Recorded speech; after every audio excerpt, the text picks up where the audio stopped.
Hello, আসসালামু আলাইকুম sir. মাননীয় প্রধানমন্ত্রী কথা বলবেন। দাও।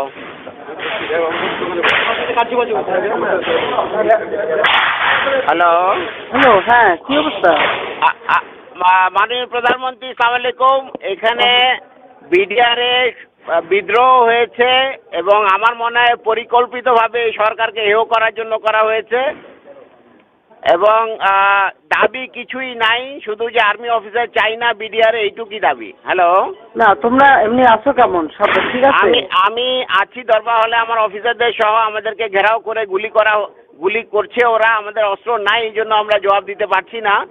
তো আমরা আছি দৃঢ় অবস্থায়, আমরা কথা বলার চেষ্টা করছি, আমরা বলার চেষ্টা করছি যে দাবি মানা হবে, তোমরা ফায়ারিং বন্ধ করো। তবে অনেক অস্ত্র হাতে নিয়েছে, অনেক গুলি চালাচ্ছে এবং যদি আপনি মানে সেনাবাহিনী র্যাবকে অলরেডি র্যাব মুভ করছে, সেনাবাহিনীও মুভ করবে।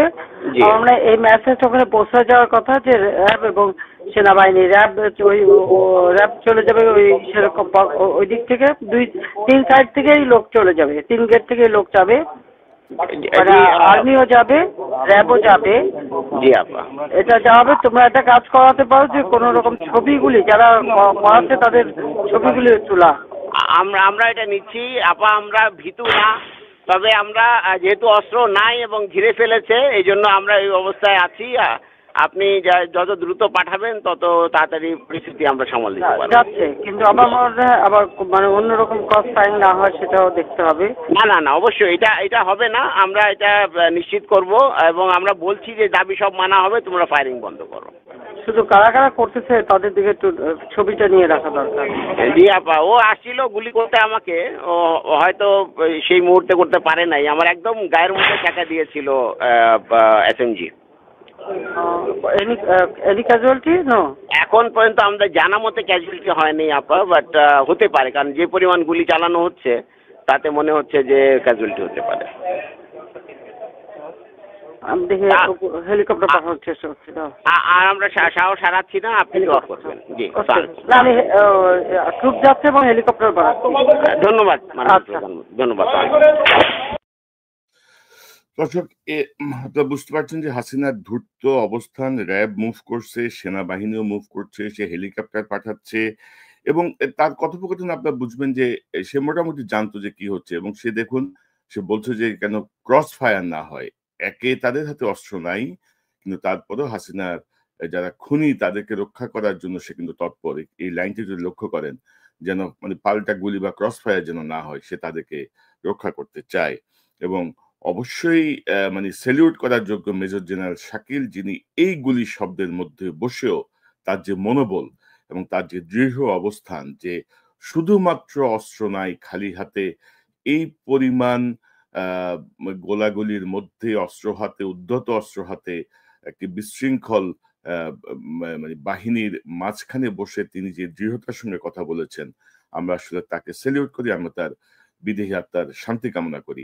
দর্শক, এই অডিওতে আপনারা যেটি শুনলেন, ঠিক সেই সময়টায় বিডিআর গেটের বাইরে ছিলেন আমাদের আপনাদের অত্যন্ত প্রিয় মানুষ মেজর সুমন আহমেদ, আমার অন্য চ্যানেলের নিয়মিত অতিথি। সুমন ভাই, অডিওটা আপনি শুনেছেন এবং সেই সময় আমি আপনার যে দীর্ঘ ইন্টারভিউ আমার এখানে আছে, সেখান থেকে আমরা জানি যে সেই সময় আপনারা অলরেডি বিডিআর এর গেটে অবস্থান করছিলেন, অর্থাৎ পিলখানার গেটের জাপান বাংলাদেশ ফ্রেন্ডশিপ হসপিটালের আশেপাশে আপনাদের অবস্থান ছিল।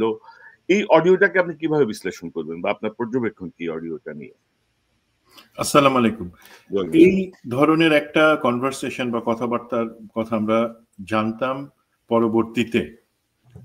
বিডিআর হত্যাকাণ্ডের ঘটনার দিনগুলোতে আমরা জানি নাই, বাট তার পরবর্তীতে আমরা অবশ্যই জানি।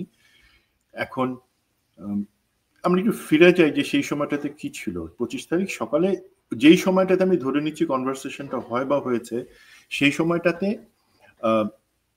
র্যাবের 2টা ডিটাচমেন্ট জিকাতলা এবং নিউ মার্কেটের গেটের কাছে আছে এবং একটা ডিটাচমেন্ট তখন ঢুকবার চেষ্টা করছিল, কিন্তু র্যাবের তৎকালীন এডিজি অপস, পরবর্তীতে মেজর জেনারেল রেজানুর খানের সুস্পষ্ট নির্দেশ ছিল ভিতরে ঢুকা যাবে না, সেই কারণে কিন্তু ভিতরে ঢুকতে পারে নাই। ক্যাপ্টেন শফিকের আন্ডারে যেটা ছিল যে তারা তখনও কিন্তু গোলাগুলি ওইভাবে কখনোই শুরু হয় নাই, একটা দুইটা হালকা গুলি হচ্ছে।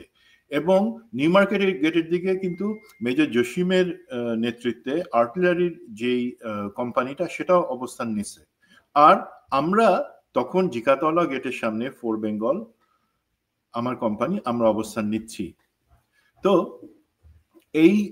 এই সময়টাতে তখন আমরাও গোলাগুলি শব্দ পাচ্ছিলাম।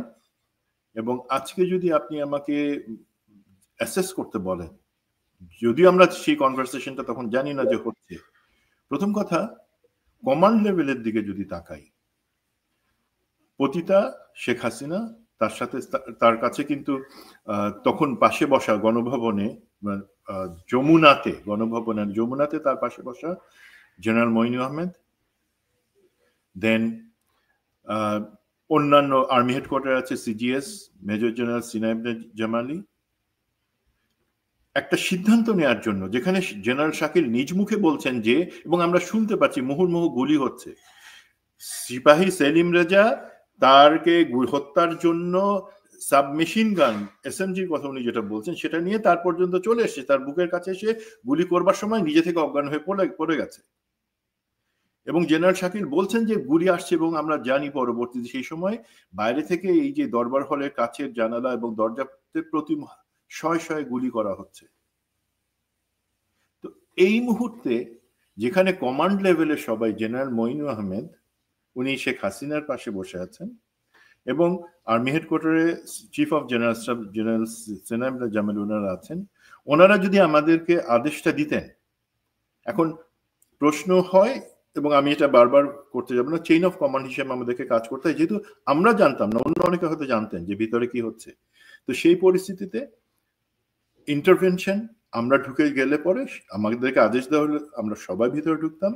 এবং আমার মনে হয় সেই পরিস্থিতিতে জিনিসটা অবশ্যই সামাল দেওয়া যায়। তো আল্লাহ জানেন, বাট আমার বিশ্বাস আমাদের যাবার সুযোগ অবশ্যই ছিল, এবং সেই ক্ষেত্রে পরিস্থিতিটা ভিন্ন হইতো। মেজর সুমন, আমার যে জিজ্ঞাসা, আপনারা তো সেখানে, আমি যতটুকু আপনার সাথে আগে ইন্টারভিউ করেছি বা যতটুকু বুঝেছি, আপনারা সেখানে গিয়েছিলেন আসলে স্বপ্রণোদিত হয়ে, মানে আপনাদের একটা ট্রেনিং এ যাওয়ার কথা ছিল, আপনারা পিলখানার এই আভাসটা পেয়েই আপনারা সেখান থেকে ডিরেক্ট চলে আসেন। আপনাদেরকে তো এই যে হাসিনা যেটা বলছে যে সেনাবাহিনীও যাচ্ছে, র্যাবকে পাঠানো হয়েছে, এই জায়গাগুলো সত্যতা কিভাবে আপনি ইয়ে করেন? বা এটা হাসিনার মানে পতিতা হাসিনার ধাপ্পাবাজি। আমি জিনিসটা এইভাবে বলি, আমাদের স্বপ্রণোদিত হয়ে যাওয়ার সুযোগ এখানে খুব কম।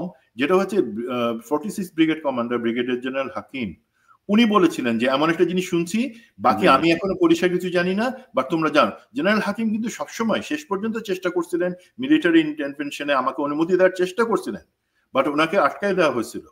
এখন এই জায়গাতে আমাদেরকে কিন্তু হাসিনার দিক থেকে কোনো আদেশ আসে নাই, এবং যেটা হচ্ছে আমরা সবাই যখন চাচ্ছিলাম ভিতরে ঢুকবার জন্য আমাদেরকে আটকাই দেওয়া হয়েছে।